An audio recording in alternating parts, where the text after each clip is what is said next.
اعوذ باللہ من الشیطان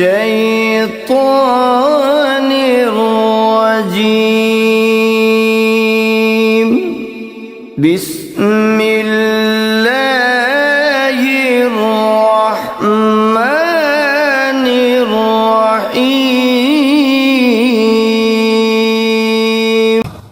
یا مذل، اے ذلت دینے والے، جو شخص 75 مرتبہ یا مذلو پڑھ کر سر بسجود ہو کر دعا کرے گا، اللہ تعالیٰ اس کو انشاءاللہ حاسدوں، ظالموں اور دشمنوں کے شر سے محفوظ رکھیں گے۔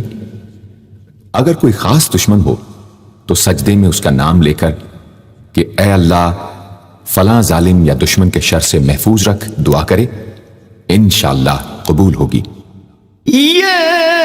سمیع، اے سب کچھ سننے والے، جو شخص جمعرات کے دن چاشت کی نماز کے بعد 500 یا 100 یا 50 مرتبہ یا سمیع پڑھے گا، انشاءاللہ اس کی دعائیں قبول ہوں گی،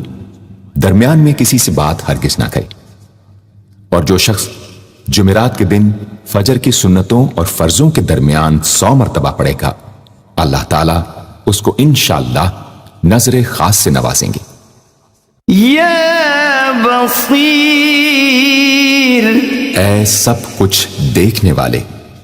جو شخص نماز جمعہ کے بعد 100 مرتبہ یا بصیرو پڑھا کرے گا، اللہ تعالیٰ اس کی نگاہ میں انشاءاللہ روشنی اور دل میں نور پیدا فرمائیں گے۔